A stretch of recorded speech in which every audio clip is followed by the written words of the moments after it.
गणित unsolved paper वर्ष 2025 set 822 BW Khandwa part 5। Khandwa का पहले का प्रश्न है, सिद्ध कीजिए कि 6 माइनस अंडर रूट 2 एक अपरिमेय संख्या है। हल करेंगे। इस तरह के जो प्रश्न आते हैं उसमें जो लिखा होता है अपरिमेय संख्या उसको हम परिमेय मानते हैं। लिखेंगे माना 6 माइनस अंडर रूट 2 एक परिमेय संख्या। यहाँ परिमेय सिद्ध करना है इसलिए हमको परिमेय मानना पड़ेगा। परिमेय संख्या है। जब यह परिमेय संख्या है तो इसे हम p बटे क्यू के रूप में लिख सकते हैं। इसका मतलब यह हुआ 6 माइनस अंडर रूट 2 को हम p बटे क्यू के रूप में लिख सकते हैं, जहां q does not equal to 0 एवं p तथा q सहभाज्य संख्याएं हैं। p तथा q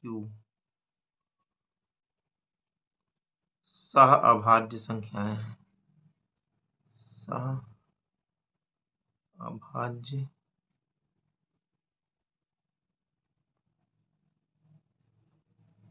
संख्याएं हैं। तो दोनों पक्षों को वर्ग करने पर लिखेंगे। अब हम ये दोनों पक्षों का वर्ग करने पर, दोनों पक्षों का वर्ग करने पर वर्ग करेंगे तो हो जाएगी 6 माइनस अंडर रूट 2 का होल स्क्वायर बराबर होगा p स्क्वायर बटे क्यू स्क्वायर। तो पक्षांतर करेंगे तो हो जाएगा p स्क्वायर बराबर, तिर्यक गुणा कर लेंगे यहाँ एक मानकर, p स्क्वायर बराबर हो जाएगा 6 minus under root 2 into q square. तो ये p स्क्वायर बराबर आएगा, ब्रैकेट खोल देंगे, इसका भी स्क्वायर यहाँ होगा तो हो जाएगा 6 36 प्लस 2 माइनस 6 दूनी 12 अंडर रूट 2 आएगा। ये क्यू स्क्वायर हुआ है, पी स्क्वायर बराबर आया 36 प्लस 2 मिला के 38 हुआ, 38 माइनस 12 अंडर रूट 2 हुआ, ये क्यू स्क्वायर हुआ। इसका मतलब ये हुआ कि पी स्क्वायर क्यू स्क्वायर का एक गुणनखंड है, गुणनखंड है। जब पी स्क्वायर क्यू स्क्वायर का गुणनखंड है तो पी भी क्यू का एक गुणनखंड होगा। क्यू का एक गुणनखंड है, जबकि हमने ऊपर माना है कि दोनों सहभाज्य पी और क्यू सहभाज्य संख्याएं आपस में लिखा यानी गुणनखंड नहीं है। तो इसका मतलब क्या हुआ, समीकरण 1 में हमने जो माना है, समीकरण 1 यहाँ पर है, इसको हमने जो माना ये हमारा मानना गलत हो गया। अतः समीकरण 1 में की गई कल्पना गलत है। अतः समीकरण 1 में की गई कल्पना गलत है या असत्य है, असत्य है। अतः ये 6 माइनस अंडर रूट 2 एक परिमेय संख्या नहीं है, परिमेय संख्या नहीं है। अर्थात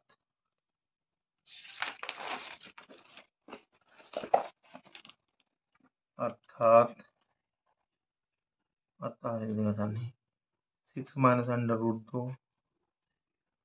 एक अपरिमेय संख्या है, अपरिमेय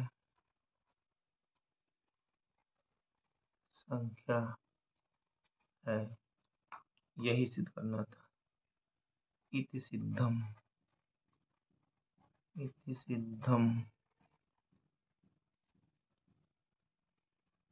प्रूव्ड हो गया।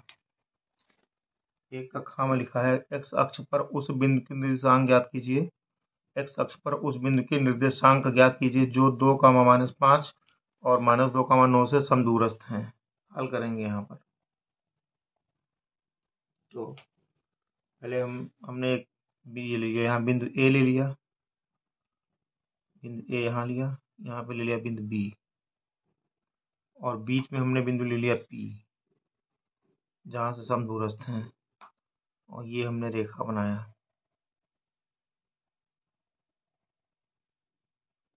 तो इसके निर्देशांक इधर वाले हैं 2, -5, इधर वाले हैं -2, 9, और बीच में हमने P माना। चूंकि एक्स अक्ष है, एक्स अक्ष पर y का मान 0 होता है, तो इसके निर्देशांक हो जाएंगे हमारे x, 0, क्योंकि एक्स अक्ष पर y के निर्देशांक बराबर 0। अतः माना बिंदु P के निर्देशांक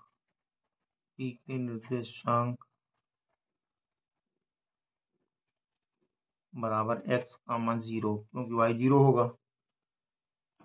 तो लिखेंगे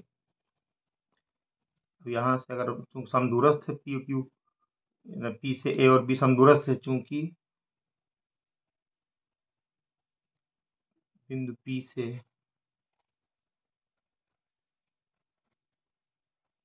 A और B समदूरस्थ है, अतः होगा PA² बराबर होगा PB² के।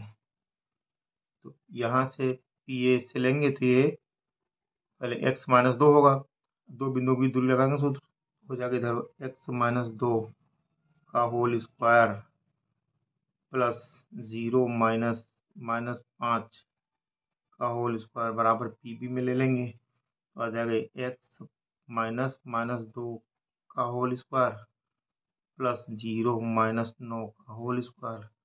यहाँ से हुआ x -2 का होल स्क्वायर प्लस ये सिर्फ बचा 5 का स्क्वायर आया, बराबर ये x +2 का होल स्क्वायर आया, यहाँ प्लस में ये -9 का होल स्क्वायर आया। तो हल करेंगे तो ये हुआ x² प्लस 2 दूनी 4 और -2 दूनी 4 x आया, प्लस 5 25 हो गया, बराबर यहाँ x² हुआ, a + b होल स्क्वायर खोलेंगे तो ये प्लस 2 दूनी 4 आया और प्लस 2 दूनी 4 x आया, और प्लस 9 81 आ गया है। तो यहाँ से हम देखें ये x² इससे कैंसिल हो गया और ये 4 इस 4 से कैंसिल है,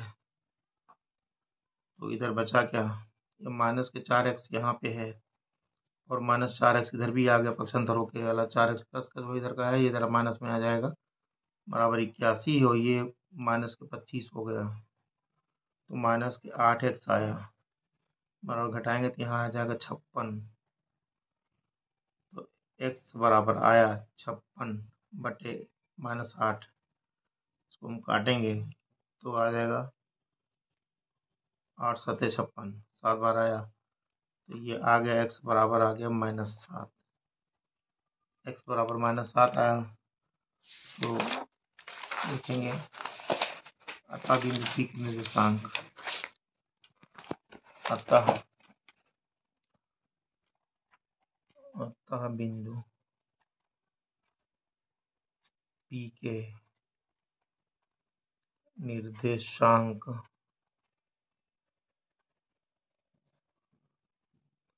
माना था मैंने x, 0 माना था ना, तो x का मान आया -7, तो -7, 0 हो गया, यही हमारा आंसर हो गया।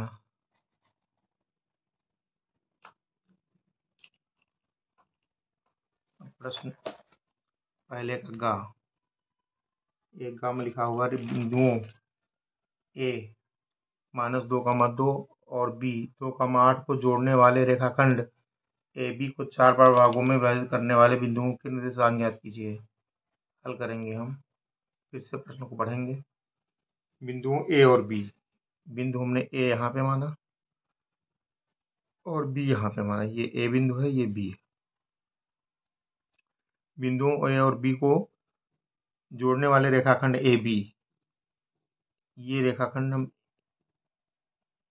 ए बी हम जोड़ दे रहे हैं। ए बी को 4 बराबर भागों में विभाजित करने वाले बिंदुओं के निर्देशांक ज्ञात करना है। इसमें हम बिंदु लेंगे बीच में ऐसे, जिसमें 4 बिंदु बराबर बन रहे हैं। बीच में हमने मान लीजिए हमने ये किया कि यहाँ पर एक बिंदु हमने यहाँ ले लिया बीच में, इसको हमने कह दिया इधर पहले लिया P1, ये बीच वाले को हमने P2 कहा, यहाँ ले लिया इसको हम P3 कह देंगे। पॉइंट नंबर 3, इस तरह से बराबर बराबर भागे बन जाएंगे पूरे जो बन रहे हैं, 4 भाग हो गए। तो ये जो बिंदु P2 है ये ए और बी का मध्य बिंदु है। ए के निर्देशांक यहाँ पर है -2, 2 और इधर बी के हैं 2, 8। तो यहाँ से अब हम लिखेंगे ए बी के मध्य बिंदु,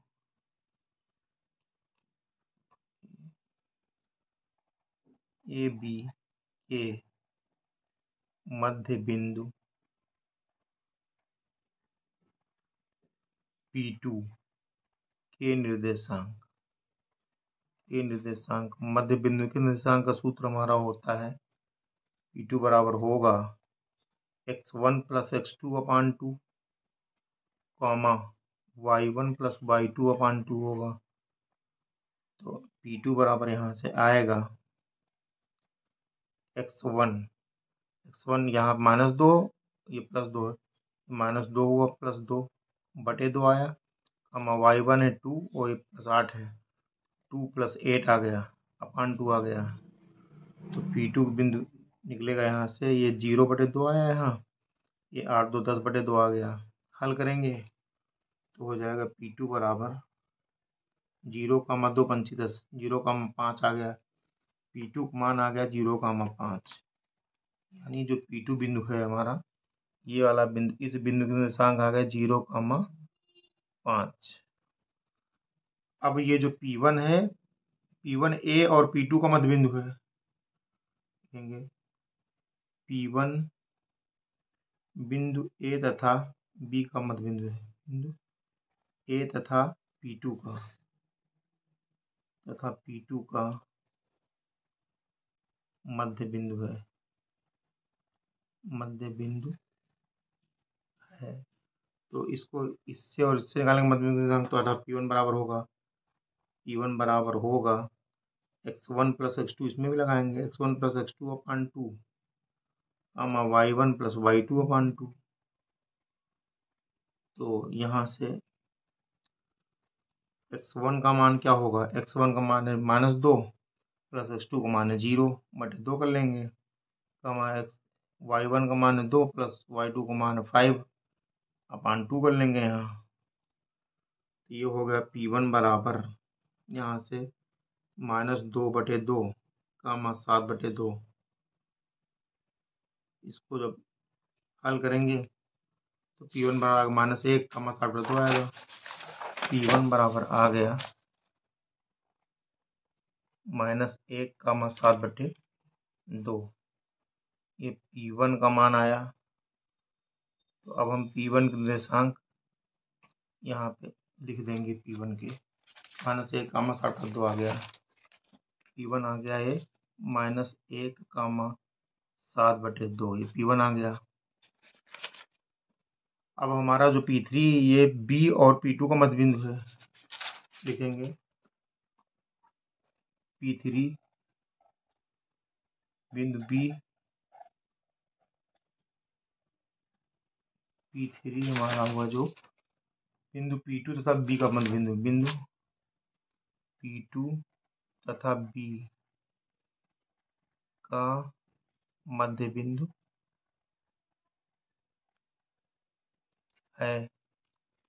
अतः P3 के निर्देशांक P3 बराबर होगा x1 प्लस x2 अपान 2 कमा y1 प्लस y2 अपान 2।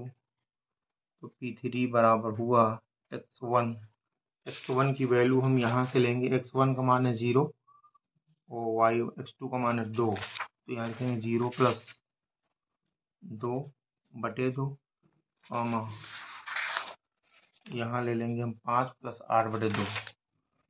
5 प्लस 8/2 हल करेंगे तो P3 बराबर आया 2/2 कॉमा 13/2।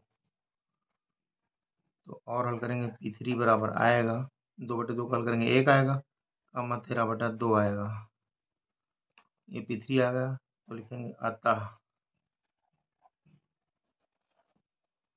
अतः बिंदु P1 के निर्देशांक बराबर आया ये -1 कमा 7/2 तथा बिंदु P2 के निर्देशांक बराबर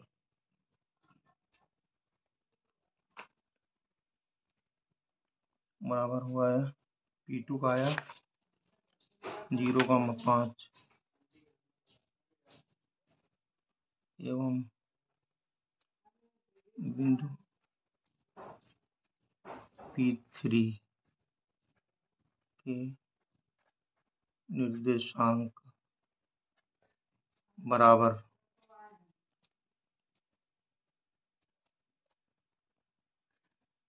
हो गया 1 कमा 13/2।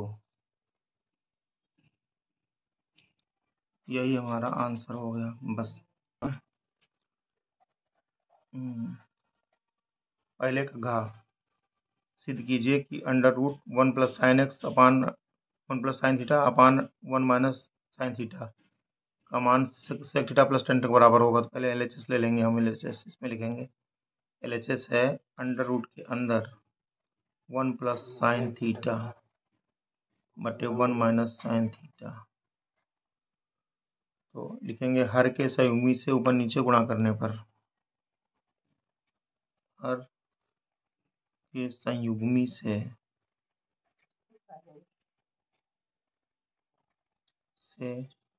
अंश और हर में गुणा करने पर हर में गुणा करने पर ये बन जाएगा 1 प्लस साइन थीटा में गुणा करेंगे हर के संयुग्मी से। हर का संयुग्मी हो जाएगा 1 प्लस साइन थीटा। ये भी हो जाएगा 1 प्लस साइन थीटा।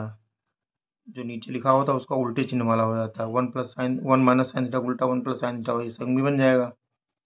नीचे हो जाएगा 1 माइनस साइन थीटा है संयुग्मी से गुणा करना है तो इसका संयुग्मी होगा 1 प्लस साइन थीटा।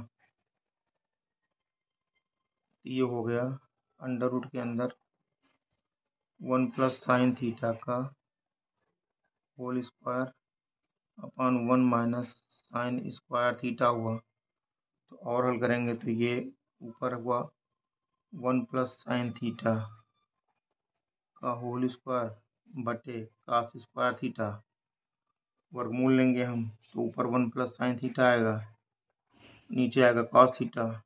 अब हम इसको अलग अलग कर देंगे। ये होगा 1 upon cos theta plus sine theta बटे कॉस थीटा हुआ। 1 अपान कॉस थीटा कह सकते हैं हम sec theta plus sine theta बटे कॉस थीटा कह सकते हैं टेन थीटा। यही सिद्ध करना था। यही हमारा RHS हो गया।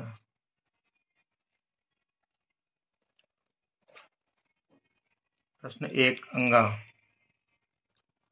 अंगा लिखा है त्रिज्या 21 सेंटीमीटर वाले वृत्त की एक जीवा केंद्र पर 60 अंश का कोण बनाती है। तो यहाँ लिखेंगे R बराबर 21 सेमी और फिर थीटा बराबर लिखा है 60 अंश। तो संगत वृत्तखंड का क्षेत्रफल ज्ञात करना है, तो लिखेंगे संगत वृत्तखंड का क्षेत्रफल। संगत वृत्तखंड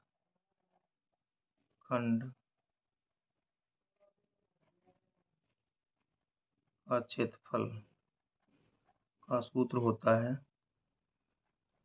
पाई आर स्क्वायर थीटा बटे 360 अंश माइनस होता है आर स्क्वायर साइन थीटा बटे 2 इंटू कास थीटा बटे 2। ये सूत्र होता है, यही सूत्र हम अप्लाई कराएंगे तो ये हो जाएगा पाई 22/7 होता, लिख देंगे हम। गुणे आर का मान 21 है, 21 का स्क्वायर करेंगे, 21 गुणे 21 2 बार हो जाएगा। गुणे थीटा 60 अंश है बटे 360 अंश हुआ माइनस आर का मान 21 है तो 21 गुणे 21 2 बार लिखेंगे।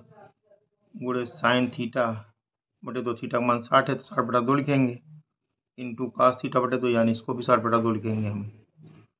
ये हो जाएगा 22/7 गुणे 21 का हम 441 और इसको हम इससे कैंसिल करेंगे तो 6×4 = 36, 6 बार जाएगा ये, बटे में आ गया 6 माइनस 21 का हम 441 हुआ है ना, और साइन 30 अंश आया।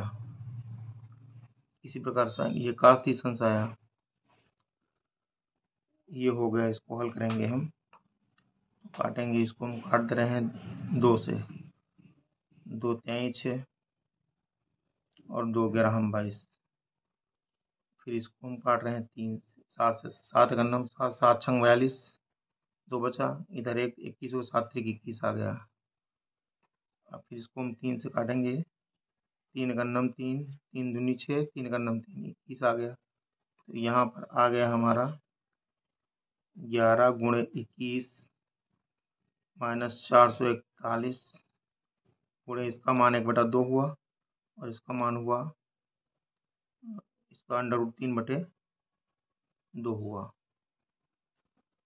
तो हल करेंगे, 21 गन्नम 21 के कहाँ से लाए, 2 21 गन्नम 21 की 2 23 231 हुआ माइनस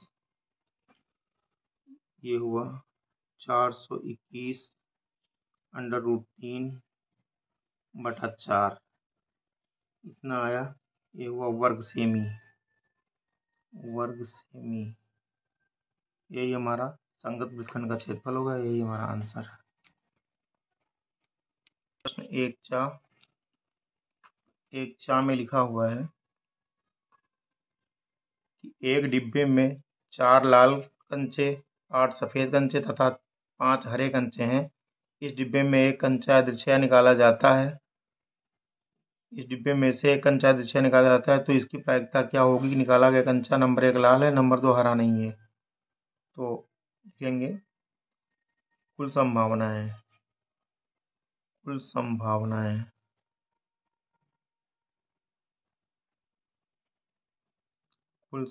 होंगी। पहले है लाल कंचे 4 लाल कंचे प्लस 8 सफेद हैं, 8 सफेद कंचे और प्लस 5 हरे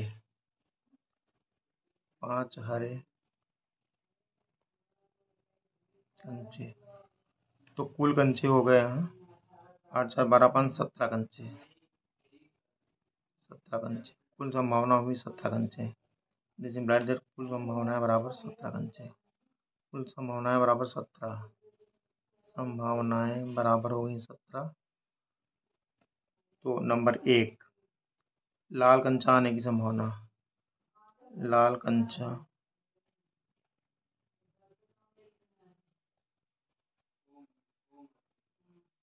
आने की संभावना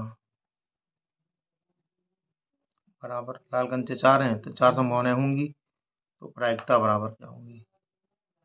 तो प्रायिकता बराबर होता है आने की संभावना बटे कुल संभावना। आने की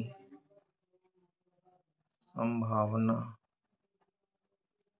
बटे कुल संभावनाएं। तो आने की संभावना इसमें 4 है बटे कुल संभावना 17 है। दिस इंप्लाइज दैट प्रायिकता बराबर 4/17। पहला आंसर तो ये हो गया। फिर सेकंड पार्ट क्या कहता है? हरा नहीं है। सेकंड पार्ट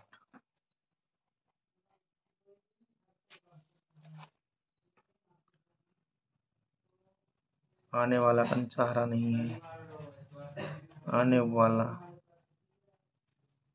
कंचा हरा नहीं है। हरा नहीं है। हरा नहीं है इसका या तो सफ़ेद है या फिर लाल है। लाल 4 है, सफ़ेद 8 है। इसका मतलब हुआ 4 लाल प्लस 8 सफ़ेद प्लस 8 सफ़ेद। ये कंचे पे मिला के हुए हैं। इसका मतलब कुल आने की संभावना आता है आने की संभावना बराबर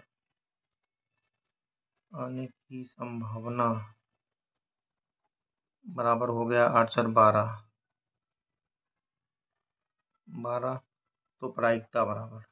तो प्रायिकता बराबर होता है आने की संभावना बटे कुल संभावना। प्रायिकता बराबर होता है आने की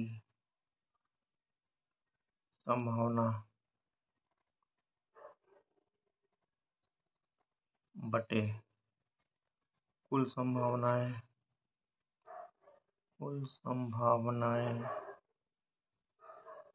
तो आने की संभावना है यहाँ पर 12 और कुल संभावना है 17। तो प्रायिकता बराबर हुआ 12/17। अतः प्रायिकता बराबर 17। यही हमारा आंसर आ गया।